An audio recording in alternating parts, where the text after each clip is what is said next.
If you think you're already in hell, then you're already dead.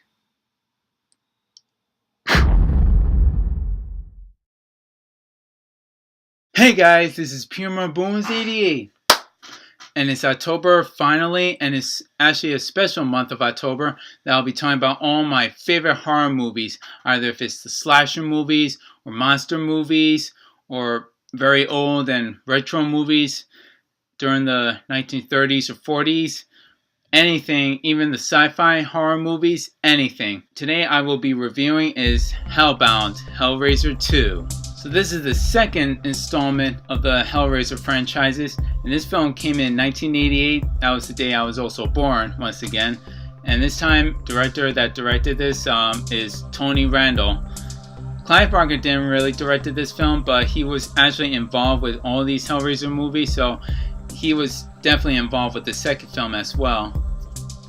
Although I could be wrong. He may not, or may, I don't know, not too sure.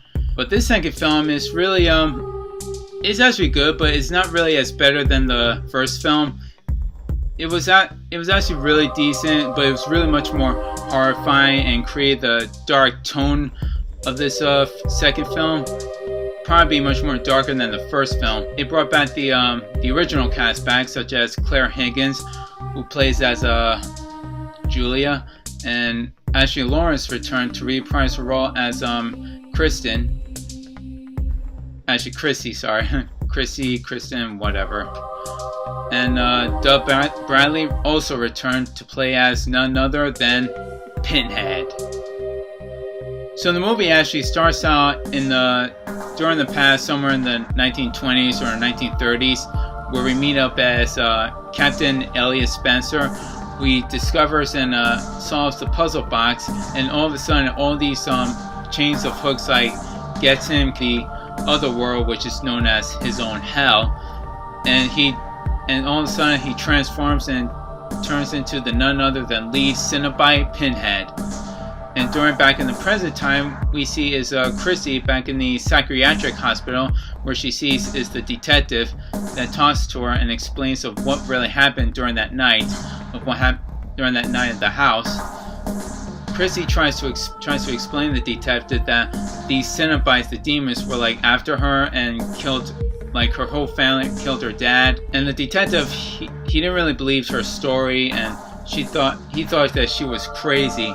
And then we introduced the doctor, who is really obsessed about what is discovering of the brains. So he's a brain surgeon, so that's why he's all obsessed and so interested about it. And we meet up the intern, which is Kyle. Doctor goes see Chrissy, and Chrissy tells him the same story what he told them about the detective. Even explained to her even the mattress that Julia died there. So we also introduced to a new character named Tiffany, who she is very obsessed with solving puzzles, either puzzle box or puzzle maze, anything. She's so addicted to solving puzzle boxes a lot. Chrissy has this vivid dream, or she actually sees that her father is still alive, but apparently he's suffering from hell, and leaves a message just saying, "I am in hell, please help me." So Chrissy believes that her father is still alive, but is being all tormented down in hell, so she wants to try to search for him. The doc goes down in the basement, where all the crazed people that are either hallucinating or seeing things, or just probably nutsy cuckoo. He takes one of the patients, and he has the mattress, so he takes one guy that he actually sees bugs crawling in his arms or in his body. It's all gruesome, disgusting, but it's all in his head, it's all in his mind. So he thinks he sees all these bugs, but it's really just his imagination. He uses a razor and just cuts his arm, his whole body, then all the blood goes down in the mattress, and all of a sudden Julia reappears and just takes the guy and kills him in order for him to regain her strength, but she was all skinless now. It was actually surprising just to see Julia coming back from hell, and for some reason that in the first film that Frank did came back, but only as a gruesome, disgusting skeleton body, But for Julia, she came back just only her skinless self. That was it. It's just a movie, so anything can happen. Julia sees herself all angrily, and what she really wants now is to get her skin back, just to be all reborn and resurrected. And there's something that doesn't really make sense. It takes like how many skins or people just to bring her whole self again?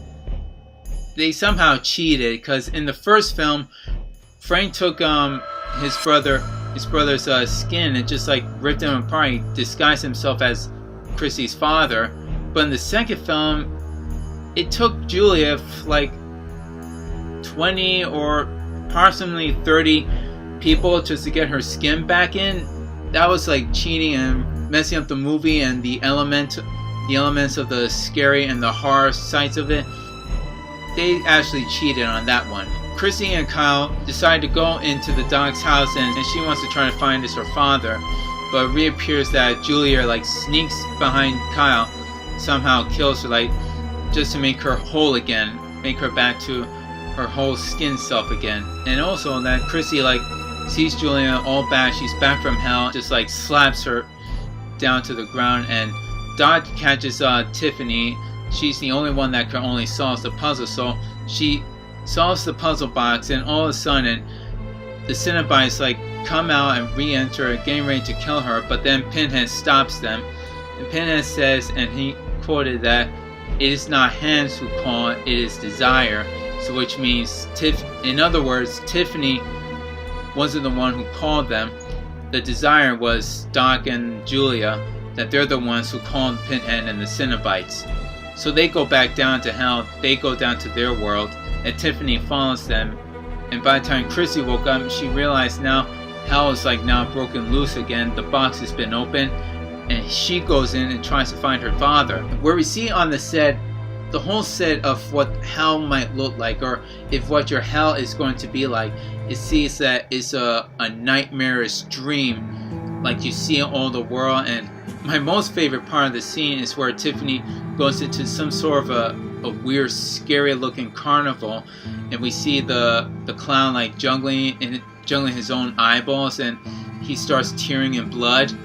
Another scene that's kind of ridiculous, but a baby just sewing his own mouth, and then we see the other clown just like laughing and breaking the mirror glass door.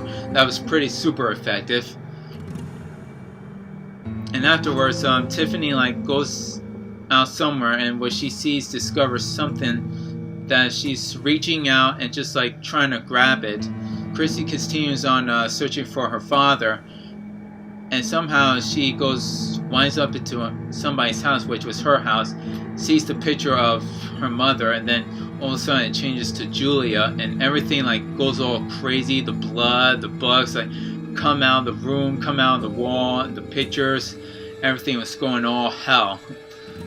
So everything was just illusions or hallucinating, and that's where she sees is Pinhead and the other Cenobites once again. She explains to them, saying that she's trying to find her father, but Pinhead tells her that her father is in his own hell, which means he's not there. That means he's probably in heaven already and dead. But then after, she just runs away from them and tries to find her way out. So anyways, Julia take Dot to somewhere that's something that was another, like almost a solving box, but except it was some sort of a weird, strange looking lightning dock. And what she quoted, and she said this was the Levia. I think it was either God of the Labyrinth or Hell of the Labyrinth. I wasn't too sure what she said, but it had been whatever it was, but it was the Levia that she has her own god of hell, and then she betrays the doc and somehow leads him to dead. And afterwards, Chrissy meets up with Tiffany, and those two try to figure out a way to get out of this other world, until Chrissy found the same old house that was used to be Frank's. But then all of a sudden, Frank was there to finish up what he had started during the first film. Chrissy takes one of the sheets and watches him burn. Everything started to burn up, including his skin started to somehow melt it down back to his own skinless self again. And as Julia starts showing up, somehow reunited, But then after Julia pays back what Frank did to her, Chrissy and Tiffany ran away. All of a sudden, some big giant hole trying to suck them up. And Julia shows up and Chrissy like pushes her right to the other hole. So Tiffany tried to grab her hand, then all of a sudden the skin just like stretched her out and only took skinless Julia sucked her away. So they ran off and finally they got back to the hospital, but somehow the world somehow re-emerged. They did something. They made the hellhole make their own hell on Earth, and it was like re-emerged between the Cenobites world and the real world, just to make it all collaborating, like colliding at each other. And then all of a sudden the dog appeared, and then taking out all the patients that were like having the same similar puzzle box that they were trying to solve, and they had the cubes like the hook and the chain stuck in their faces or in their arms or in the neck. Similar, but it was like too much cheating ways. So Chrissy and Tiffany run off and they ran back to the Cenobites once again. Chrissy gives the picture to Pinhead, to realizing that weren't once Cenobites, they were once human before they become Cenobites. At first Pinhead didn't believe her, but then his memories start to come back to him and saying that he remembers, and realizing they were all human. And speaking of the Cenobites, the makeup effects were really good, and they let them remain the same from the first film. And somehow for Chowder, I didn't really like his makeup the second time during the third acting, that they took out like half of his skin of his face, and then all of a sudden they gave him was eyes. I didn't really like that too much. They only have him just for a few minutes, and then after he just died by the dock. All of a sudden Pinhead and the Cenobite turned good again just to save Chrissy and Tiffany. But one by one he killed each and every one of the Cenobites, and all of a sudden they turned back to their original human form. And there was one surprising where the dog killed the Chowder. Somehow he transformed back into the little kid. Like, I was really surprised that Chowder was a little kid this whole time, and what was left is Pinhead. Somehow the dot like turned him, like reversed him back to his human side, so make him as a good guy again. I don't know, I wasn't really that enthusiastic seeing Pinhead back as Elias Spencer again. So by the time Chrissy and Tiffany left, he tried to stop the dot, but then all of a sudden he just slit his neck, and that was the end of him. Like, come on. Like, seriously? You killed Pinhead just for a quick second when he turned human and he was getting ready to fight you, and all of a sudden you just cheated and just slashed his neck? Wow. That is just gold. Tiffany goes back and tries to get the box in order to solve it and to bring the whole world back to the way it was. And then the dog like tried to stop her, and then Chrissy tries to save her, but then Dot like throws her right down to the wall, and Dot was getting ready to kill her. So with Chrissy, she had a crazy, most disgusting idea that she decides to wear Julia's skin and surprise us to disguising. And then Tiffany finally finished the puzzle box, and all of a sudden the Dot just started to like kill her, but then he got stuck on the floor, and then all of a sudden this thing, whatever it was that was detached on his head, just like grabbed it and ripped his head off, half of his head, and then Chrissy saved her. And I think it was like not too good just to see her in Julia's skin. I think that was disgusting and wasn't really necessary to use that kind of clip, that kind of scene. But then after the diamond, the Elvira somehow turned back to the puzzle box that it was, and Chrissy and Tiffany escaped, and the world was back the way it was. One of the couple of movers just trying to get rid of everything, all the dog's stuff in the room, including the mattress, and all of a sudden something like reappeared, a weird, strange looking, I don't know how to describe it, a cube, but it did had everything that was in it. It had Pinhead's face, it had skinless Julia's face, and then everything that was in it, even the baby sewing its mouth. And after that one practical scene that we see is one guy that says, "What is your pleasure, sir?" And it ended just like that. So after done talking about this movie, this second film of Hellbound Hellraiser II is it's really good. It's not too bad. It's really much more gory and violent, but the storyline and the acting gets a little way out of line and doesn't even add up. Doesn't really make sense. Even like I said about the ending, this strange looking Cuban materialized whatever it was, that didn't make sense at the end. This movie is really actually good, just good to watch, and it's really a classic movie. Same with the first film. I think the only three of my favorite Hellraiser movies were 1, 2, and 3. 4 was decent, and the rest of the films, they were either too much of a drag or really a waste of time, but not really worth it, or A-okay. But the 3, they were my favorites, most of my favorites. So just to rate this second Hellraiser movie, I would have to give Hellbound a 80 out of 100.